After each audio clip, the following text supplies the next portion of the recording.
What is up, everybody? This is Lyle, No Hippie Trucking and Transportation, coming at you from the Loves in McCalla, Alabama, I-20 exit 100.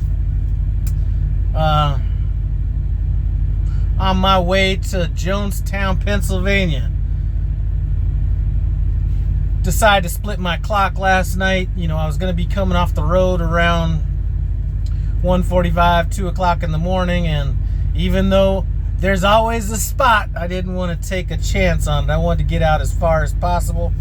So I decided to drive about 350 miles, stop for about 4 hours, thugged it out in the rest area, and then finish up my drive, getting me off the road at about 6. Well, it's supposed to be 6 this morning, but it ended up being about 6:45 this morning because the fuzz was on a brother's back last night going through Mississippi.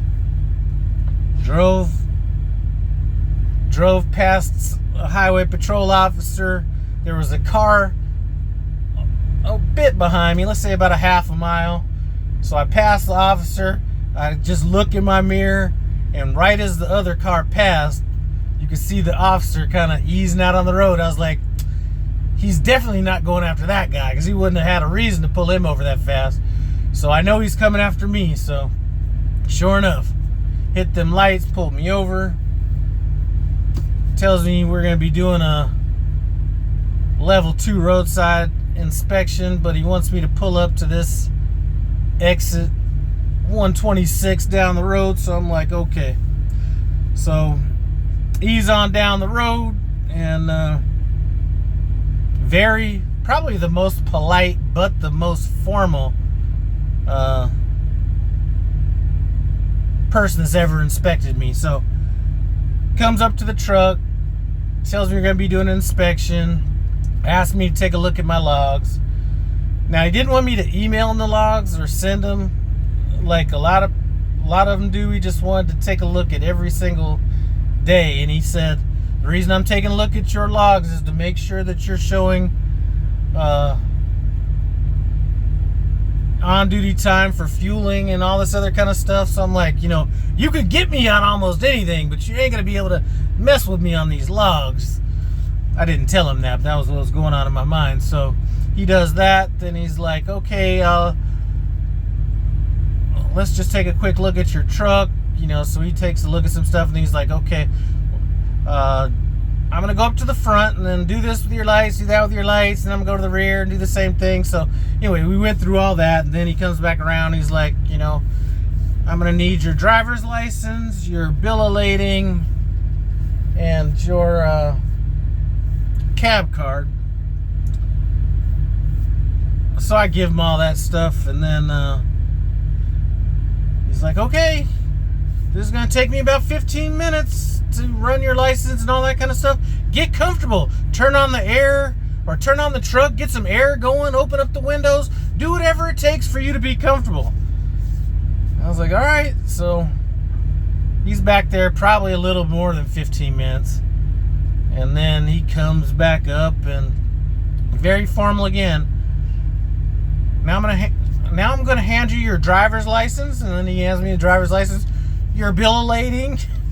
And then, you know, so he's like telling me everything he's handing me. And he's like, now, do you have any questions about why I pulled you over today? And I was like, no, not really. He's like, well, some people ask that question. And I just wanted to let you know that I didn't pull you over because I'm stopping every, you know, this colored truck, or I'm not randomly pulling over, you know, every 5th truck. He said, you know, on my car,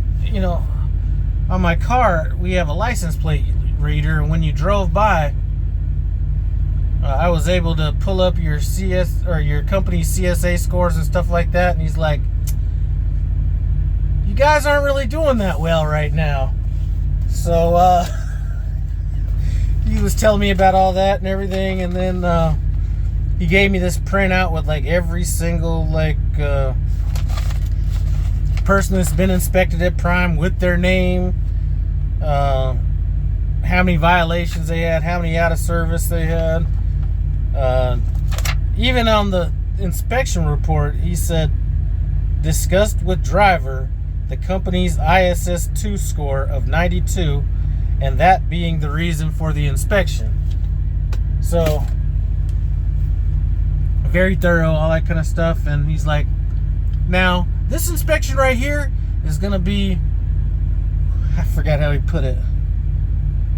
It's going to be one more building block to getting your company's score higher. Something along those lines. I don't remember what it was, but, you know, I thought he was kind of fucking with me. I mean, not fucking with me, but I thought he was just kind of being, like, humorous with me.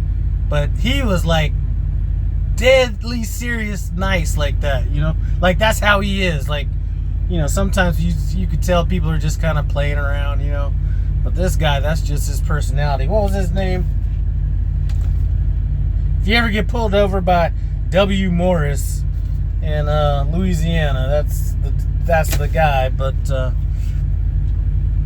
anyway, so I got held up a little bit. Burn up about 30 minutes of my time on an inspection.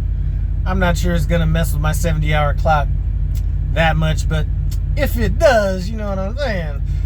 So, anyway, that's about it. I'm about 845 miles away from my drop-off in Pennsylvania. My clock comes back about 4:30 this afternoon. I'm not sure if I'm going to start driving right away because, again, I'm going to be coming off the road kind of around that 2-3 o'clock in the morning area. But where I'm going to be coming off the road, you know, I'll be out there by that big old, there's those big Petros and TAs out there by Rafine and all that kind of stuff, a little bit past Roanoke. So find a place shouldn't be hard, but I might just want to relax anyway because I'm going to be dealing with it again the next morning. So I might just chill out, you know, leave out about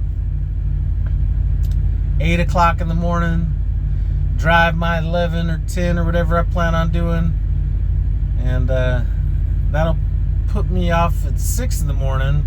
My clock will come back at 4 in the afternoon. I'd be about 4.5, 5 hours away. So let's say